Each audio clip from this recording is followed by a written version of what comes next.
What's up, guys? This is Kyle from Wax Museum, and I've got a mail week recap for you today that I'm pretty excited to show you. I got a couple things I didn't know were on the way, and I actually already opened them, so I will describe those a little bit, though. And then I have a couple things I knew were on the way that I haven't opened yet, including this mailer here that kind of looks like marshmallow, but this is the big one. We're going to save that one for the end. Let's go ahead and look at the stuff that I've already opened. So the first one, I had a friend send me a picture of like 3 Dalai Lama signed cards, and he said, pick one. And I said, well, that Topps Heritage is nice.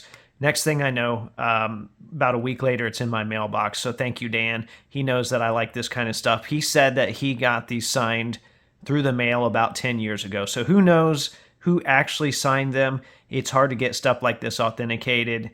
I am probably going to look at some other signatures out there and see what I think. It's not something I'll necessarily send in, but I do like having this stuff around. So Dan, I appreciate that. You know, I like that kind of stuff. Another thing here that I really appreciate, you might have seen on social media, I posted this Funko Pop of Wilt Chamberlain from his 100-point game. And this did not have anyone that I knew on the return address. It was like a company or a business. And eventually I found out that my friend Jarrett, Celtic Super Collector, had this sent to me, and he said that it would go well with my Wilt Chamberlain floor memorabilia piece that I've shared on this channel before, and he's absolutely right. That's the first thing I thought of when I opened that box and saw that's what this was. So thank you, Jarrett. This is very cool. I got to decide, do I take this out and display it and maybe just keep the box somewhere? Do I display it in the box? I've only got one other one of these, which is a Victor Oladipo, and I took that out and put it on my shelf. So I think I might take it out because it will look good standing right next to that floor piece on the plaque that I've got. But I can always put this back in, it looks like. So anyway, thank you once again, Jarrett. All right, so for the mail that I knew was on the way, and I guess it's fitting, at least if this is what I think it is. I think this is a Celtics card that I ordered, which, I don't know, I end up with a decent amount of Celtics cards over time just because they've got such a storied history. But this is not a legendary Celtic. This is a Celtic that there's a good chance you don't even remember that he was a Celtic. This is a Tristan Thompson Gold Scope Flux card from 2020, numbered 5 of 8. Tristan Thompson currently suspended for steroids or HGH or something for that 3-point stat line. But this looks really good. I have a Garrett Temple one of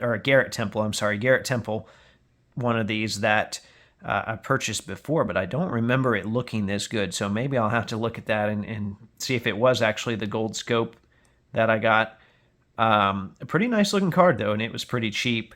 I always try to add cheap stuff to have on hand as a sample before I would spend more on a player that I actually like. That's kind of my approach to some of this stuff, especially if it's something, you know, like you're probably not going to see one of these at a show, even though they're not all necessarily all that valuable. It's just something you don't see very often. All right, so the final piece here. This is a card that I did not expect to be buying, but I saw it on eBay. I thought the price was really good as is, and then I started negotiating with the seller. The seller's in Poland. We came to a deal. They had 2 of these, even though it is a 1-of-1. You'll see what I mean here in a moment. But they had 2 of the same player, and I considered buying both of them, but it turns out the other one ended up being a lot more expensive because I thought I could buy both of them and probably sell one to pay for both of them or close to that. Like I said, it's not a card I would usually buy, but I really, really like this set. Let's see if we can even get it out of here. And this is a player that one of my friends collects, and I showed him first because it was a great deal, I thought, and I wanted him to have first dibs at it, but he really wasn't at a point to where it was a good purchase for him to make, he said.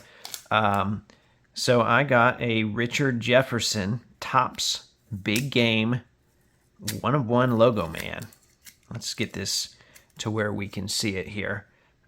So the seller also had one that was a white jersey. And like I said, I thought the prices were pretty good, but apparently some higher offers were coming in for the white jersey. So I preferred the blue one anyway, so that worked out perfect for me. All right, so this is a Richard Jefferson 101 Logoman from Topps Big Game. And what I liked about this set is that they show you the source material on the back. Now, I wish they'd show both sides of the jersey, but they don't. And it is what it is. This isn't pinstriped, so the odds of me matching it to a specific game are not likely, but I will be looking for some clues to see what I can find. Maybe if I see some close-ups of Logoman from that year, I can match up the stitching, but we'll see. But anyway, I like having that. I'm not sure if it's a forever PC card. It's not a pacer, but it's definitely something that I could move for one down the road. Although what I tend to do is I do end up just keeping this stuff anyway. So there you have it, though. Very interesting mail week. So we've got Richard Jefferson 101. We've got a Dalai Lama autograph through the mail. We've got a Tristan Thompson Flux card. And then a Wilt Chamberlain Funko Pop. So I can't say I've ever had a mail week like that before. I hope you enjoyed that. Remember, there are new episodes of the audio podcast that come out every Thursday. And as always, thanks for watching.